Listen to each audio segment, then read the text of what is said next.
न है तुम्हारी सरना, तुम रक्षक काहू को डरना। Hello everyone, welcome back to the channel. So I hope आप सब बहुत अच्छे होंगे। Welcome to another video. आज है डे 2 ऑफ 30 डेज़ चैलेंज। तो मैंने इसमें सोचा है कि मैं बीच बीच में ना ऐसे आपसे बात भी किया करूँगी, सो दैट उस टाइम पे मेरी क्या फीलिंग है और मुझे क्या फ़ील हो रहा है पढ़ने के लिए या जो भी चीज़ें हैं, तो आपको एग्जैक्टली पता चले। बिकॉज 30 डेज़ अगर मैं रिकॉर्ड कर रही हूँ तो इतना सा तो बनता है ना। नहीं तो लॉन्ग वीडियोज़ में जब डालती हूँ तो उसमें फिर वो ज़्यादा स्ट्रेच हो जाता है अगर मैं ऐसे सिटिंग डाउन वाली वीडियोज़ बात भी करूँ। इतनी लंबी नहीं होगी बट ऐसे थोड़ा सा बता दूँगी आपको क्या चल रहा है। तो सबसे पहले कल रात को मेरे को सोने में ना 2-3 बज गए थे यार। मेरा पढ़ाई भी पहले 1 बजे तक ख़त्म हुई थी, 1 सवा 1 तक। उसके बाद फिर मेरे को वीडियो एडिटिंग में 1 घंटा तो कम से कम लगता ही है। मैंने बहुत स्पीड में किया कल, बहुत ज़्यादा। और मल्टीटास्किंग की, वहाँ पे वीडियो एडिट हो रही है, वहाँ पे थंबनेल बन रहा है, लेकिन फिर भी 1-1.5 घंटा लग जाता है। तो वो करते करते ना 2-2:30 बज गए। लेकिन फिर भी मैंने सोचा था कि मैं सुबह जल्दी उठ जाऊँगी, कि कोई बात नहीं, अब एक दिन नहीं नींद पूरी हुई तो कोई बात नहीं, कल सो लेंगे। लेकिन फिर मेरे को सुबह ना मेरी बिल्कुल नींद नहीं खुली। मेरा मन ही नहीं किया उठने का, और ऐसा लगा अगर मैं उठ गई, वैसे पढ़ा नहीं जाएगा तो सो लेते हैं, नींद पूरी कर लेते हैं। तो फिर मैं अराउंड 9:30 बजे उठी। तो अभी जब मैं उठी ना, मेरे को ना थोड़ा ऐसे टेंशन होने लगी, और कि यार मैं लेट हो गई। मेरे को आज लाइब्रेरी भी जाना था, मेरे को जिम भी जाना था, और सब मिस हो गया। तो मुझे ना ऐसा अजीब सा फील होने लग गया। फिर मैंने मॉर्निंग एफर्मेशन सुनी और हनुमान चालीसा पढ़ी। उससे मुझे वापस से वो एनर्जी आ गई कि नहीं यार, थोड़ा सा ही टाइम गया, कोई बात नहीं। तो अभी आई एम फीलिंग गुड। पहले मैं सच में उठते ही ना मेरे को अजीब सा फील होने लग गया कि मैंने लेट कर दिया सब कुछ। तो आपके लिए भी ये सब है कि बहुत बार ऐसा आपको फील होगा कि टाइम चला गया या कुछ हो गया, अजीब लगेगा। तो उसको इग्नोर करना, जो टाइम हाथ में है उसको लेकर चलना। अभी भी पूरा दिन बचता है। तो अभी मैं सोच रही हूँ कि पहले मैं 3 घंटे का स्लॉट करूँ, और उसके बाद फिर आगे देखते हैं क्या करना है। तो मैंने जैसे 9 आवर स्टडी चैलेंज है ना, तो इसमें मैं रखूँगी 3-3-3 3 स्लॉट्स करने हैं 3-3 घंटे के। तो अभी पहला स्लॉट करते हैं। अभी मैं ना फ्रेशन अप हुई हूँ, ना मैंने ब्रेकफास्ट किया, कुछ नहीं किया, बस पानी गर्म लेकर बैठूँगी पढ़ने के लिए। और उसके बाद फिर देखते हैं आगे क्या करना है। ऐसा ना हम सब के साथ बहुत बार होता है कि हमने जिस तरह से अपना दिन सोचा हो ना कि इस तरह से हम स्टार्ट करेंगे, और अगर वैसा स्टार्ट ना हो ना, तो अजीब सा फील होता है। ऐसे लगता है कि यार इतनी प्लानिंग की थी, क्या फ़ायदा हुआ उस प्लानिंग का। लेकिन इन्हीं चीज़ों को ना हमने ओवरकम करना है। At the last study matter करती है। आपने कितने बजे पढ़ा, रात को जल्दी सोए, लेट सोए, कुछ मैटर नहीं करेगा। तो इसलिए ये चीज़ें ना एक तरह से प्रोक्रेस्टिनेशन के ही टूल होते हैं कि ठीक है आज प्लान ख़राब हो गया, चलो कल से पढ़ेंगे। तो ये प्रोक्रेस्टिनेशन को ही छोड़ना है आप सबको। मैं कह रही हूँ, मेरा तो स्टडी चैलेंज था तो मैंने उस चीज़ को ओवरकम कर लिया। अदरवाइज़ मे बी मेरा एक नॉर्मल डे होता तो मैं थोड़ा अपसेट ही रहती कि यार मैंने कुछ सोचा था, हुआ कुछ। लेकिन इन्हीं चीज़ों को ओवरकम करना है, क्योंकि मुझे एनी हाउ पढ़ना तो था ही। तो जो चीज़ें प्रायोरिटी में थी पहले उनको लेकर किया, और उसके बाद बाकी चीज़ों को जैसे जैसे दिन में एडजस्ट किया। फिर मैं उठने के बाद ना सीधा पढ़ने के लिए बैठ गई थी, और मैंने सोचा तो 3 आवर्स का स्लॉट करेंगे, उसके बाद जो भी काम होंगे वो करेंगे। और मैं तब ये भी सोच रही थी कि चलो 3 घंटे पढ़ने के बाद मे बी मैं जिम चले जाऊँ 1-2 बजे। लेकिन फिर जब पढ़ाई हो गई ना, फिर मेरे को ऐसा लगा कि यार रूटीन थोड़ी ख़राब हो जाएगी दोपहर को जाना। मेरे को वो पर्सनली पसंद नहीं है। I love going to gym in the morning only.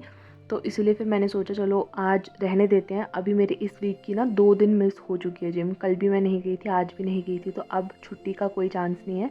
अब कल से मेरे को पूरा वीक जाना है। तो फिर मैंने अपना फर्स्ट स्लॉट स्टार्ट किया, जिसमें मैं कर रही थी medieval history revise.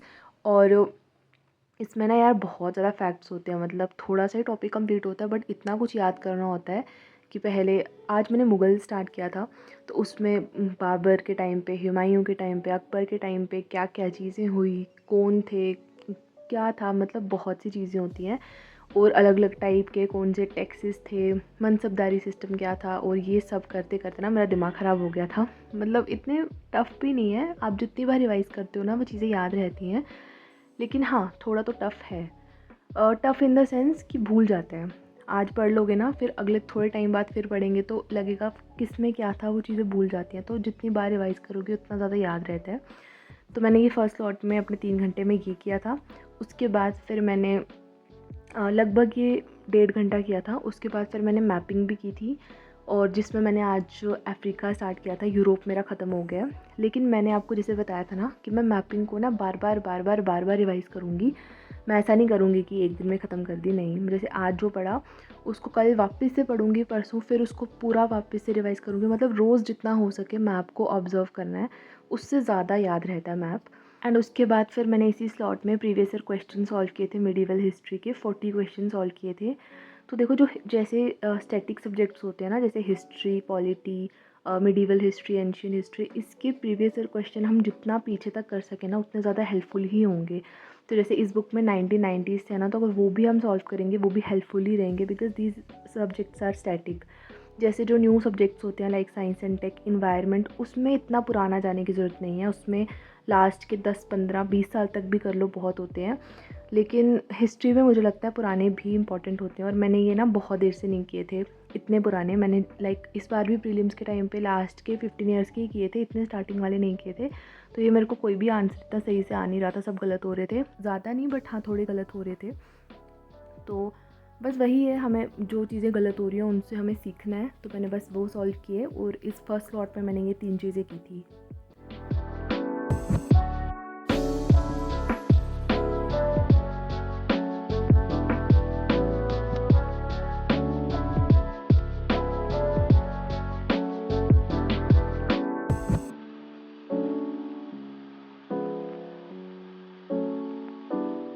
So done with my morning 3 hour session, और लगभग 2 बजने वाले हैं।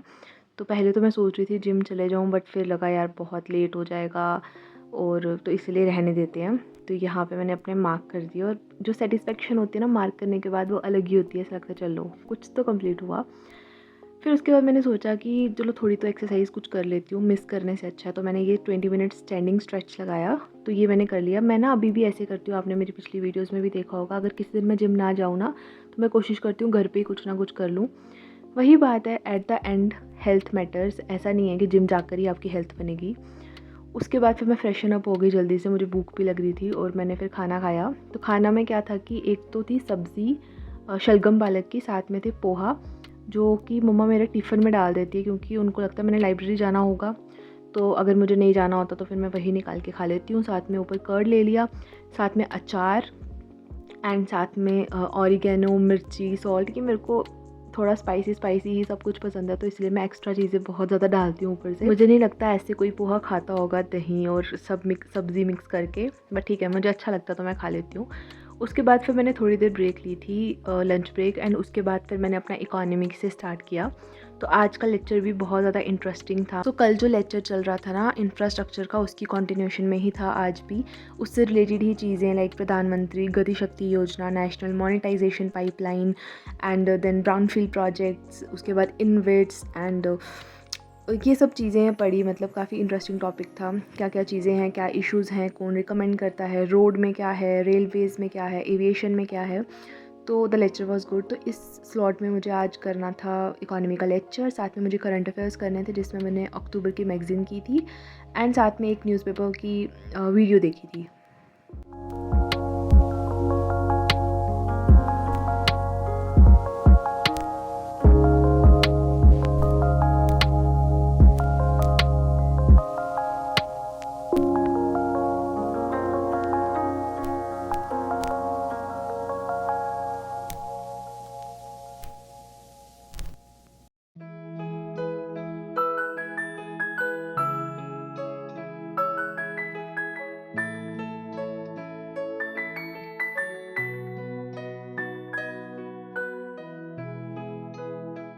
सो आप में से मुझसे एक ने पूछा था कि मैगज़ीन को किस तरह से पढ़ें, और क्या चीज़ें इंपॉर्टेंट हैं, क्या नहीं, सब कुछ इंपॉर्टेंट लगता है।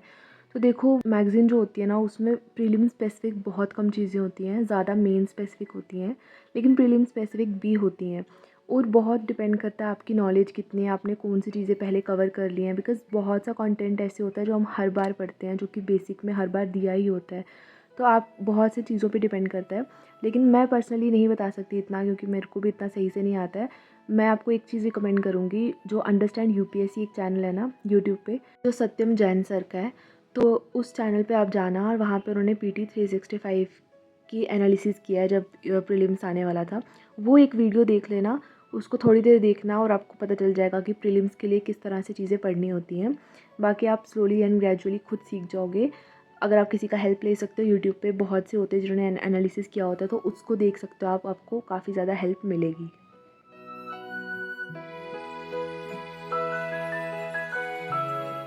इसके बाद अभी लगभग टाइम हो रहा था 6:15 और मैंने अपना second slot of the day भी कंप्लीट कर लिया था। तो मतलब मेजर टॉपिक्स जो दिन के मुझे करने थे वो सब कंप्लीट हो चुके थे। लगभग 5-6 घंटे की पढ़ाई हो चुकी थी। तो अब मेरे को थोड़ी सी लॉन्ग ब्रेक लेनी है इस टाइम पे। मुझे भूख भी लगी है, मैं कुछ खाऊंगी और रेस्ट करूँगी। थोड़ा सा वीडियो एडिटिंग का भी काम कर लूँगी, जो थोड़ा सा मतलब रॉ क्लिप्स को ऐड करके थोड़ा रख लूँगी कि मेरे को रात को आसानी हो एडिट करने में। और फिर उसके बाद मैं लगभग 8 साढ़े 8 तक बैठूँगी पढ़ने के लिए, जो मेरा लास्ट स्लॉट है 3 घंटे का, जिसमें मुझे करनी है सोशियोलॉजी। तो मैं वो करूँगी। फिर मैंने ब्रेक में सबसे पहले खाई मूंगफली एंड साथ में मैं एक वीडियो भी देख रही थी यूट्यूब पे और साथ में मैं कमेंट्स भी देख रही थी। मेरे को टाइम नहीं मिल रहा यार कमेंट्स की रिप्लाई करने का। टाइम जाता है ना, तो फिर वो नहीं मिल रहा था। एंड साथ में फिर मैंने अपनी कॉफ़ी बनाई। यार मैं आजकल ना बहुत ज़्यादा कॉफ़ी से ऑब्सेस्ड हो चुकी हूँ, ऐसे समझ लो। मेरे को रोज़ इतना ज़्यादा क्रेविंग हो जाती है शाम के टाइम पे। और ठीक है, ज़्यादा भी नहीं पीती हूँ मैं। और चीनी ना मैं बहुत कम डालती हूँ, लाइक अब तो मैंने 8 ग्राम्स कर दी है। उसकी वजह से ना वो क्रीमी टेक्सचर नहीं आता। अगर ज़्यादा चीनी डालो ना तो वो क्रीमी टेक्सचर आता है।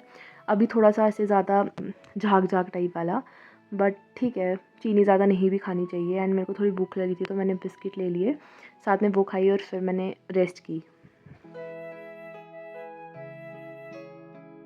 उसके बाद ना मैंने अपना लास्ट स्लॉट स्टार्ट किया सोशियोलॉजी का। और इस टाइम तक आते आते ना एनर्जी थोड़ी थोड़ी लो होने लग जाती है। मतलब मुझसे 6 से 7 घंटे पढ़ाई सही से हो जाती है, बिल्कुल दिमाग एक्टिव के साथ।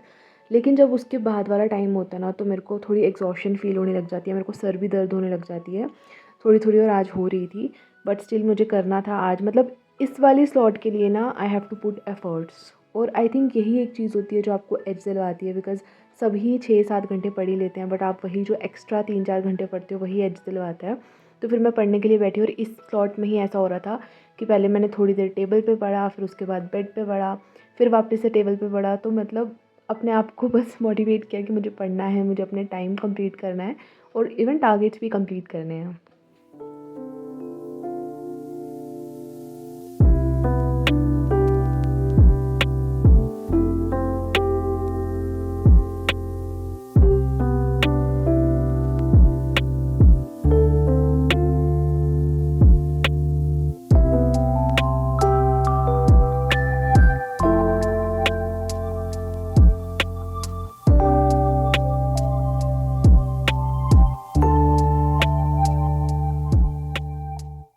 बस उसके बाद फिर मेरे सारे टारगेट्स आज के कंप्लीट हुए। आज का दिन काफ़ी ज़्यादा अच्छा था। सुबह सुबह थोड़ा सा लो लगा, बट उसके बाद पूरा दिन बहुत अच्छे से पढ़ा। और जब ना आप अच्छे से अपने टारगेट्स कंप्लीट करो ना, खुद ब खुद वो अच्छा फ़ील होता है, वो अच्छी वाली फीलिंग कि हाँ फाइनली सब टारगेट्स कंप्लीट हुए। आज की वीडियो के लिए इतना ही। आई होप आप सब भी अपने टारगेट्स अच्छे से कंप्लीट कर रहे हो और मुझे कमेंट्स में बताना आपने कितने आवर्स पढ़ा। That's it for the video. मिलेंगे नेक्स्ट वीडियो में। Till then take care and just give your best. Bye bye.